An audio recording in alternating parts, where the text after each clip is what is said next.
नागपूरमध्ये माजी गृहमंत्री अनिल देशमुख यांनी पत्रकार परिषद घेऊन निवडणूक प्रक्रियेतील गोंधळ, स्थानिक स्वराज्य संस्थांच्या निवडणुका, नागपूर अधिवेशन तसंच पक्षातील काही महत्त्वाच्या घडामोडींवर स्पष्ट भूमिका मांडली. सुरुवातपासूनच मतदार याद्यांमध्ये गंभीर घोळ होतो.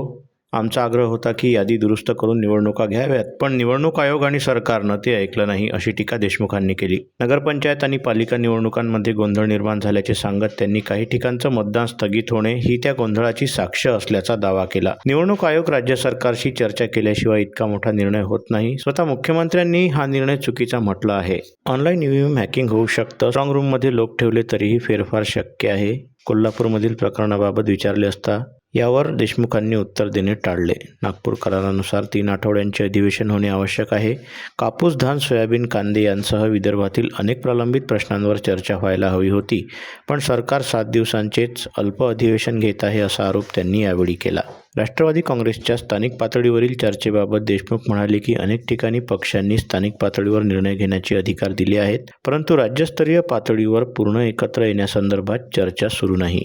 सलील देशमुख आणि सुप्रिया सुळे यांची भेट झाली. सलील देशमुख सातत्यानं प्रचारात सहभागी झाले. स्थानीय नाराजी दूर झाली आहे, अशी माहितीही देशमुखांनी दिली.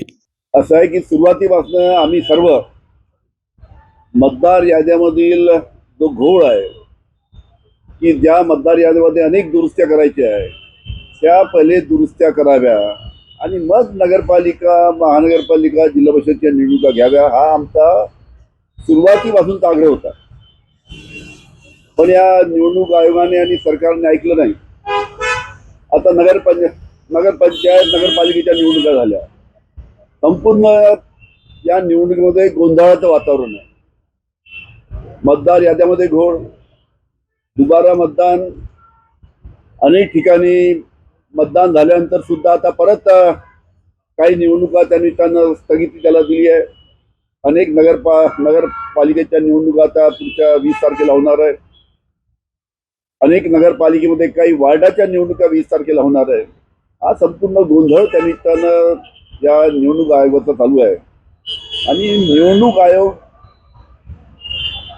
राज्य शासनाशी संपर्क केल्याशिवाय इतका मोठा निर्णय घेऊ शकत नाही.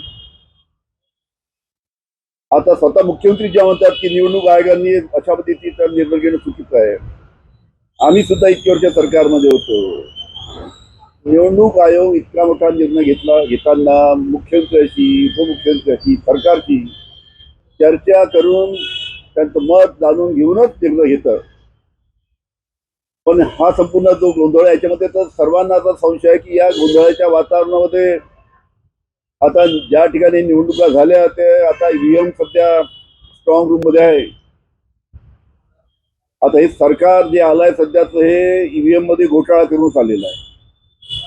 त्याच्यामुळे स्थानिक स्वराज्य संस्थेच्या बाबतीत या 20 दिवसामध्ये हे सरकार गोंधळ करू शकते का, घोटाळा करू शकते का, अशा प्रकारची दाट शक्यता आणि दाट संशय सर्व उमेदवारांना आहे. आणि सर्व बिचारे उमेदवार धास्तीत आहे की आपलं काय होणार, 20 दिवसामध्ये काही ईव्हीएम मध्ये गोंधळ करतील का. आता मुख्यमंत्र्यांनी सांगितलं की सर्व स्ट्रॉंग रूमच्या समोर सर्वांनी आपले आपले लोक ठेवावे. ईव्हीएम हॅक स्ट्रॉंग रूम मध्ये जाऊन होत नाही. ऑनलाईन सगळं हॅकिंग त्या निमित्तानं होऊ शकतं. अशा पद्धतीचा संपूर्ण हा निवडणुकीचा खेळ खंडोबा त्या निमित्तानं निवडणूक आयोग आणि राज्य शासनाने केलेला आहे. मुख्यमंत्र्यांनी म्हटलं आहे की आपले विरोधी पक्षांनी आपले 2-2 प्रतिनिधी त्या ठिकाणी स्ट्रॉंग रूमच्या जवळ ठेवावे, नाहीतर मग आम्ही निवडून आल्यानंतर मग टीका करू नये. मी परत तुम्हाला सांगतो, स्ट्रॉंग रूमच्या समोर आपले लोक जर ठेवायला पाहिजे, हरकत नाही. पण ज्याला ईव्हीएम हॅक करायची आहे त्या स्ट्रॉंग रूम पाशी जाणं तर जरुरी नाही. ऑनलाईन सुद्धा सेंट्रलाइज ऑनलाईन त्या पद्धतीनं ईव्हीएम मध्ये मॅनिप्युलेशन करता येऊ शकतं. हे सर्व जगाला माहीत आहे. त्याच्यामुळे मुख्यमंत्र्यांनी स्टेटमेंट दिलं, पण सर्वांना माहित आहे की ईव्हीएम मध्ये जो घोटाळा आहे तो कशा पद्धतीने करतात. या ईव्हीएम मशीन खोलून तिथं काही कमी जास्त करत नाहीत, ऑनलाईन करतात आणि हे तंत्रज्ञान सर्व जगाला माहित आहे. त्याच्यामुळे सर्व राज्यातील उमेदवार धास्तावलेले आहेत आणि अशा या गोंधळाच्या परिस्थितीमध्ये या संपूर्ण निवडणुका झाल्या. ही अतिशय दुर्दैवाची गोष्ट आहे. दुसरं आपल्याला कल्पना आहे की नागपूर येथे आता हिवाळी अधिवेशन 8 डिसेंबर पासून चालू होत आहे. 7 दिवसाचे अधिवेशन आहे, 8 ते 14 तारखेपर्यंत. आपल्याला माहित आहे की नागपूर कराराप्रमाणे 1.5 महिन्याचं अधिवेशन नागपूरमध्ये झालं पाहिजे, हा नागपूर करार सांगतो. म्हणून माझं म्हणणं आहे की नागपूर करार माननीय मुख्यमंत्र्याला या सरकारला मान्य नाही का? या 1.5 महिन्याचं जर अधिवेशन झालं असतं तर या 1.5 महिन्याच्या अधिवेशनामध्ये शेतकऱ्यांचे प्रश्न मोठ्या प्रमाणात आहे. कापसाचा प्रश्न आहे, सोयाबीनचा प्रश्न आहे, इकडे धानाचा प्रश्न आहे, काही ठिकाणी कांद्याचा प्रश्न आहे. शेतकऱ्यांच्या प्रश्नाच्या बाबतीत चांगली सविस्तर चर्चा झाली असती. बाकी जे अनेक महत्वाचे प्रश्न आहेत त्याच्या बाबतीत चर्चा झाली असती. विदर्भातील जे अनेक प्रलंबित विषय आहेत, की प्रलंबित प्रश्न आहेत त्याच्या बाबतीत चर्चा झाली असती आणि त्याच्यामध्ये मार्ग निघाला असता.